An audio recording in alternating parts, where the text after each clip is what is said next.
رسول اللہ صلی اللہ علیہ وسلم پر اللہ تعالیٰ نے جو احکامات نازل کیے، آپ نے تمام کے تمام احکامات امت کو سکھا دیے۔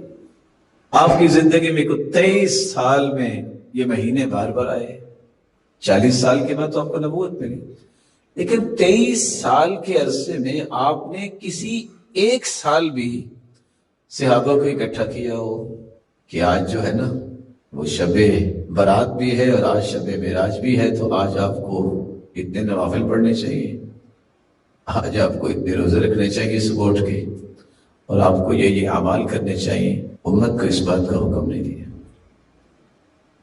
بات وہی ہے کہ سوچنے والا آج بھی سوچتا ہے، لاجک بھی یہ پیش کرتا ہے، نیکی ہے نا۔ اصل میں نیکی وہ ہے جس کو قرآن نے ڈیفائن کر دیا، نیکی وہ ہے جو محمد کریم نے پیش کر دی ہے، سمجھا دیا ہے، اس کا تذکرہ قرآن و حدیث میں نہیں ہے، وہ نیکی نہیں بن سکتی، کیونکہ نیکی کا معیار اور پیمانہ ہی دو چیزیں ہیں۔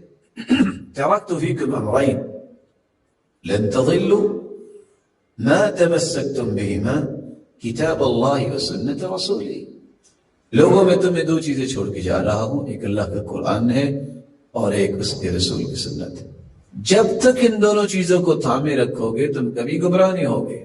ایک بھائی محترم معزز مکرم اٹھتا ہے، دیکھیں جی قرآن کی تو آیت ہے۔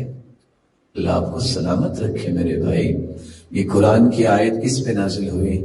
محمد کریم پہ۔ سب سے پہلے کنہوں نے سنی؟ صحابہ کرام نے۔ یہ مفہوم ان کو سمجھ آیا جو آپ سمجھ بیٹھے؟ دیکھیں جی قرآن کہہ رہا ہے اِنَّا أَنزَلْنَاهُ فِي لَيْلَةٍ مُبَارَكَةٍ، ہم نے برکت والی رات میں قرآن اتارا ہے، فِيهَا يُفْرَقُ كُلُّ أَمْرٍ حَكِيمٍ۔ میرے معزز، میرے محتشم، قرآن کی آیت تو اپنے سے ہی پڑھی ہے۔ جو مفہوم آپ نکالنے جا رہے ہیں کسی صحابی کو بھی سمجھ آیا؟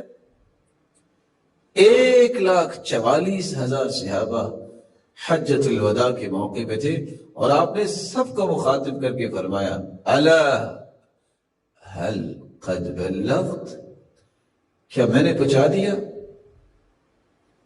سب نے کہا کہ آپ نے اللہ کا دین ہمیں پہنچا دیا۔ پھر اللہ کے رسول نے اپنے رب کو بھی گواہ بنایا، اللہم اشہد فانی قد بلغت، اللہ گواہ رہنا میں نے سارا دین پہنچا دیا۔ نبی کریم صلی اللہ علیہ وسلم نے تو دین سارا پہنچا دیا، اگر تو اس دین کے اندر اس بات کا تذکرہ ہے کہ لوگوں کو یہ رخ دیا جائے کہ آپ نے یہ کرنا ہے اور آپ نے وہ کرنا ہے، تو پھر تو ماننا چاہیے۔ جو مانتا نہیں وہ تو مجرم بنے گا اللہ تعالیٰ کے ہاں۔ لیکن جس چیز کو دین نے پیش نہیں کیا، اس کو اپنی تجرباتی زندگی کو دلیل بنا کر کے میرا ایکسپیرینس یہ کہتا ہے، میرے فلاں نے یہ کہا ہے، میرے علان نے یہ کہا ہے، اور یہ فلاں کتاب میں لکھا ہے۔ جس کتاب کا تذکرہ جو ہے کرتے وقت بھی سوچنا پڑتا ہے، اس کو کتاب حدیث کی کہیں، تاریخ کی کہیں، وجدان کی کہیں، حکمت کی کہیں، کیا کہیں، تو یہ ہمیشہ انسان اپنے آپ کو راہ راست سے دور رکھے گا جو قرآن و سنت سے اعراض کرتے ہوئے کسی اور چیز کو پیمانہ بناتا ہے۔ اب قرآن مجید نے یہ فیصلہ کر دیا ہے، شہر رمضان الذی انزل فیہ القرآن، رمضان کا مہینہ وہ ہے جس میں قرآن کو نازل کیا گیا۔ انا انزلناہ فی لیلۃ القدر، ہم نے قرآن کو نازل کیا لیلۃ القدر میں۔ انا انزلناہ فی لیلۃ مبارکہ، ہم نے قرآن کو نازل کیا برکت والی رات میں۔ اب ان تینوں چیزوں کو جمع کیجیے۔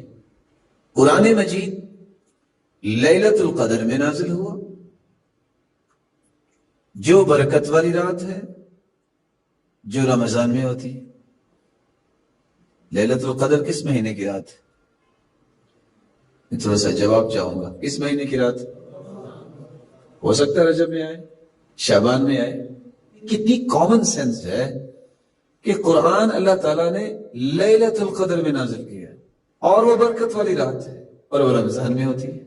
وہاں اگر یہ مفہوم نکال لیا جائے کہ آج اللہ تعالیٰ جو ہے وہ اتریں گے، نزول فرمائیں گے، اور جو جاگ رہا ہوا اس کو برات مل جائے گی، گناہ معاف ہو جائیں گے۔ صحیح بخاری کی روایت ہے، اللہ ذو جلال تو ہر رات جب تہائی حصہ رات کا رہ جاتا ہے آسمان دنیا کی طرف نزول فرماتے ہیں۔ صحیح بخاری کی روایت اور صحیح مسلم کی روایت بتا رہی ہے کہ اللہ ذو جلال ہر رات نزول فرماتے ہیں، اور یہاں ایک رات کی بات کو لے کے بیٹھ جاتے ہیں۔ میں نے صرف اشارہ کرنا چاہا ہے، حدث ولا حرج، اس طرح کے اعمال، اس طرح کی کہانیاں، اس طرح کی من گھڑت قصے امت کے اندر عام ہو گئے، نہیں عام ہوئی تو سنت عام نہیں ہوئی۔